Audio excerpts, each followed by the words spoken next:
saveur divine. Cette bonne nouvelle du royaume sera prêchée dans le monde entier pour servir de témoignage à toutes les nations. Alors viendra la fin. Ce pain céleste vous est présenté par Immaculée Niraneza.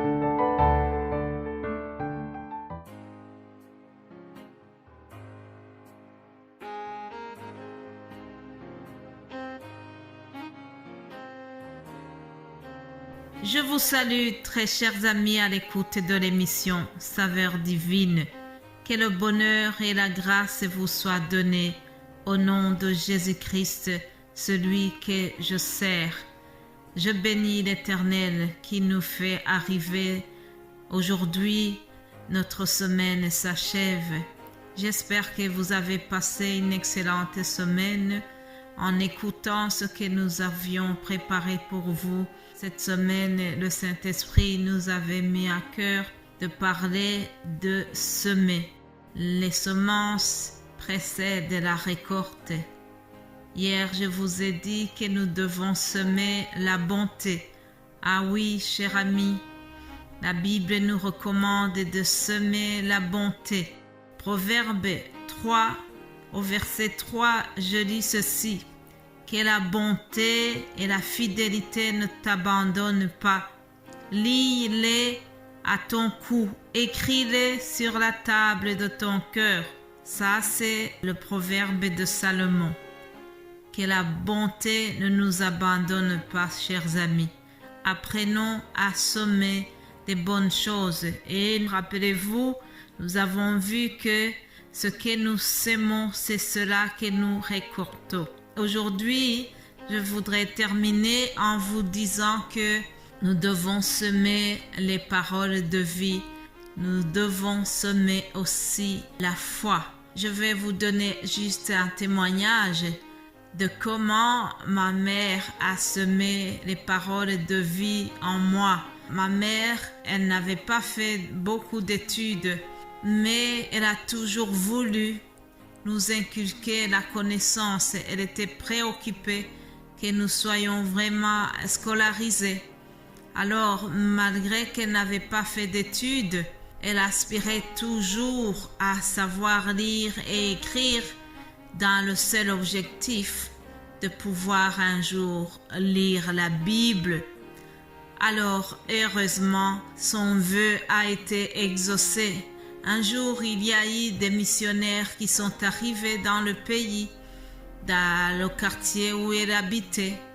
Et alors, ils ont instauré les cours d'histoire. Ces cours d'histoire visaient des personnes non scolarisées et qui étaient déjà à un âge avancé. Alors, les volontaires pouvaient aller apprendre à lire et à écrire. Ainsi, ils pouvaient commencer tardivement l'alphabétisation. Ma mère a été et elle a bien réussi. Alors, elle était très fière de pouvoir lire sa Bible. Lorsque j'ai fini mes études d'humanité, j'étais donc entourée des autres finalistes. Et puis, nous avons fait une grande fête, comme tous les rétos qui se respectent. Et on a fait une fête. Les différents parents sont venus avec des différents cadeaux. Ils ont offert à leurs enfants. Et parmi eux, ma mère était aussi venue. Et devinez ce qu'elle m'a offert. Elle avait emballé une Bible et c'est celle-là qu'elle m'a offert. À cette époque-là, en tant que jeune fille adolescente, j'étais un petit peu déçue quand j'ai vu le cadeau qu'elle avait choisi. Parce que je m'attendais à autre chose. Et pourtant, chers amis, lorsqu'elle m'a offert cela en 89, elle semait déjà les paroles de vie en moi. Indirectement, elle avait posé déjà les premières semences en moi parce qu'elle aspirait que je connaisse vraiment la parole de Dieu. Je me rappelle, elle avait toujours l'habitude de souligner des versets dans sa Bible Et alors, moi, j'étais complexée à cette époque qu'il n'y avait aucun verset qui est souligné. Aujourd'hui, quand je regarde ma Bible, je me dis qu'elle ressemble à celle qui appartenait à ma mère. Je bénis Dieu parce qu'elle avait déjà vu loin. Elle savait que la Bible va m'accompagner plus tard dans ma vie. Alléluia.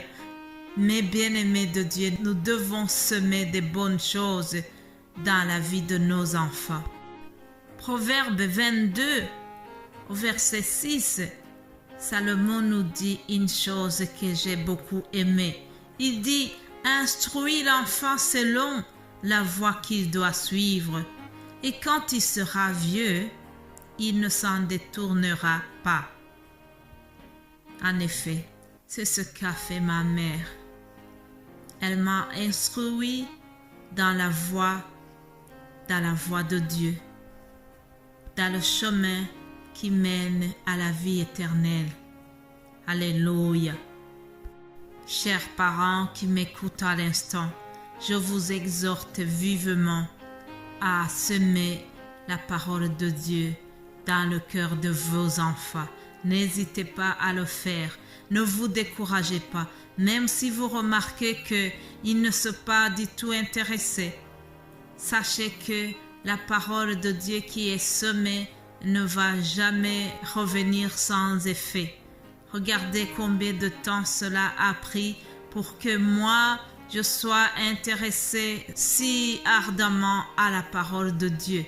Bien sûr que le ministère de Saveurs Divines est lié aussi à un appel prophétique que j'ai reçu. Mais lorsque ma mère me donnait cette Bible, elle était vraiment inspirée par le Saint-Esprit. Dieu, lui qui voit déjà loin, savait que je vais avoir besoin de ce livre durant toute ma vie. Et Dieu savait que je vais en avoir besoin pour ce ministère ici. Alléluia. Après ce témoignage, je voudrais terminer ces émissions en vous disant que la vie chrétienne est basée sur une semence de la foi. Nous devons avoir foi en Jésus-Christ.